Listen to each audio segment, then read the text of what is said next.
برنامج واساكي دنيا مركانا تركيا الشركة لبعض برلمان كدرك الإسلام كأي هذا بشو قبل دلك سيد ومركز الصومالي وقف قريب وقت بالله وقامنا يي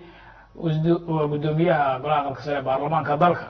شركة صديرة دلقو صاري حالة فلسطين يسيجار مقالة القدس يا بركيسن وها هذا وربحنتها كان نوقف صدري وريا يا نوقف صور تركيا عبد القادر جوكر أو جوب جوكا شركة سي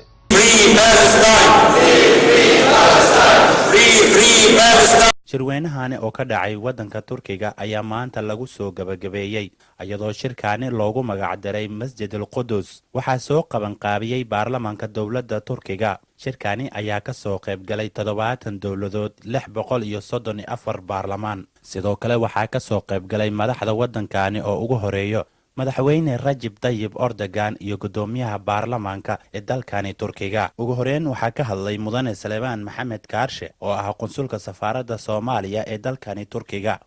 bismillah oo ku salaamaya Joker adigii TV-ga qaranka kaas wuxuu dhacay si aad qurux badan wuxuuna ku soo dhamaaday runtii si aad fiican dhammaan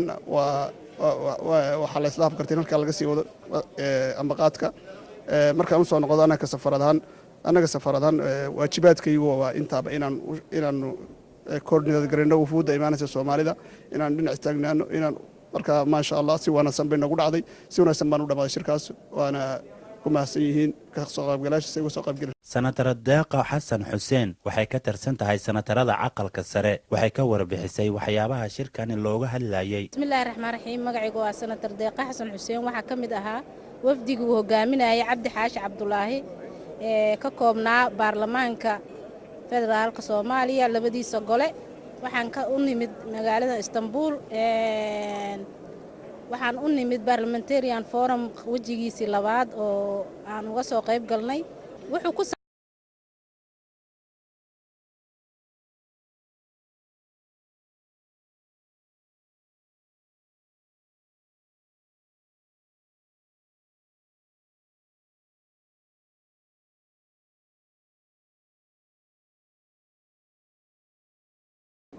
qayb kamid ah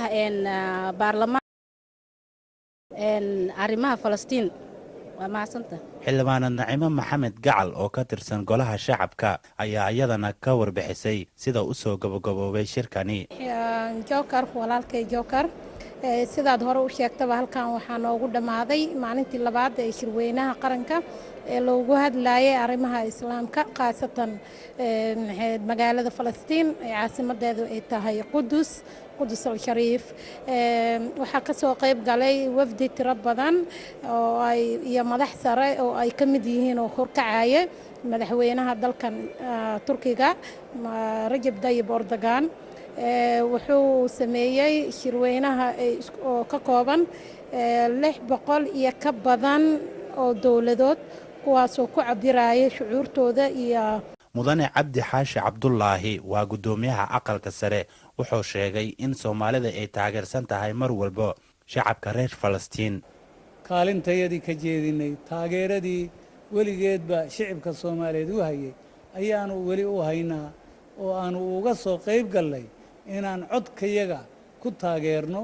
shacabka Falastiin iyo caasimadooda Quds inay tahay caasimadda Falastiin inay ahaanayso caasimadda Falastiin oo aan weligeed yaalaheed ayna ka dhacay Cabduqaadir Joker raadiyaha iyo TV-ga qaranka Soomaaliyeed wadanka Turkiga magaalada Istanbul Cabduqaadir Joker iyo warbixintii uu nooga soo diray Turkiga halka aanu kaga gudubno